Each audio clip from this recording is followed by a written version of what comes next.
نظر کرم اٹھی سرور انبیاء دی، نظر کرم اٹھی سرور انبیاء دی، بے شعور لکھاں باشعور بن گئے، قسمت خانہ بدوشاں دی جاگ اٹھی، اجڑ چار دے فیض گنجور بن گئے،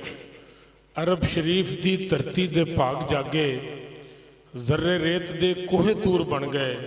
کوہ تور سردار تے ایک پاسے اور ٹبے پتھراں دے جبل نور بن گئے۔ رضا صاحب آپ کی نظر کے زہے محفل بمحفل قاری ام الکتاب آیا، زہے محفل بمحفل قاری ام الکتاب آیا،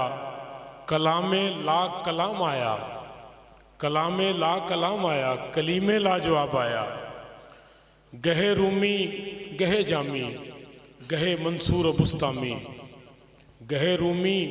گہے جامی گہے منصور و بستامی، وہ کتنی بار اس محفل میں ہو کر بے نقاب آیا۔ عزیزان گرامی، میرے پیر بھائیوں، بلا شبہ جو زاہد صاحب فرما رہے تھے، ایک دفعہ ان کے منہ سے نکلا کہ میاں صاحب کی تشریف آوری ہوئی ہے۔ میں نے کہا جی یہاں پر حاضری ہے، اور حاضری کھڑے ہو کے لگتی ہے، تو اس حاضری کی بدولت پورے شہر میں ہماری تشریف آوری ہوتی ہے اللہ کی رحمت سے۔ ہم کسی کو نہیں مانتے باہر،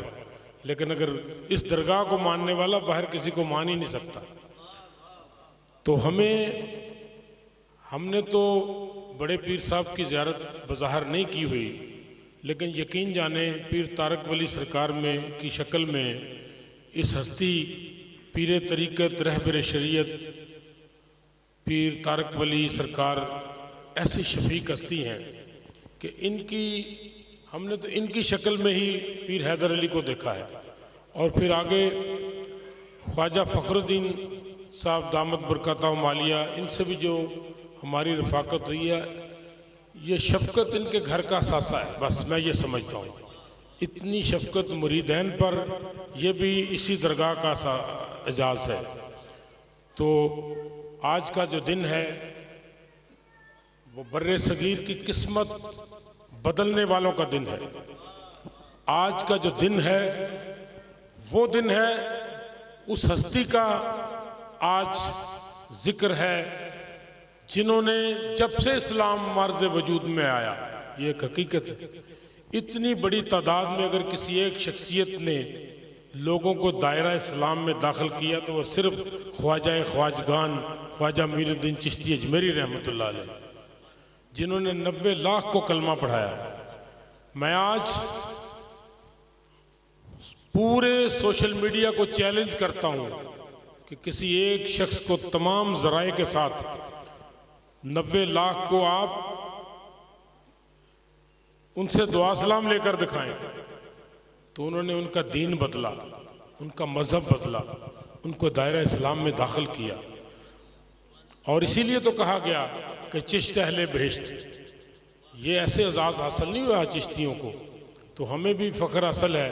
کہ ہم بھی چشتیوں کی قدم بوسی کرنے والوں میں شامل ہو گئے۔ اللہ تعالیٰ ہمارے پیر صاحب کو عمر خضر عطا کرے، اور ان کا سایہ ہم پر، ہماری آنے والی نسلوں پر تا دیر قائم رکھے۔ پیر خواجہ فخر الدین صاحب کا سایہ بھی ہم پر، مریدین پر، ایسے شفیق مرشد یہ قسمت والوں کو میسر ہوتے ہیں۔ تو بس میں 2 شعر نعت کے پڑھ کے اجازت چاہتا ہوں، دل تو بہت کرتا ہے لیکن وقت کی کمی ہے۔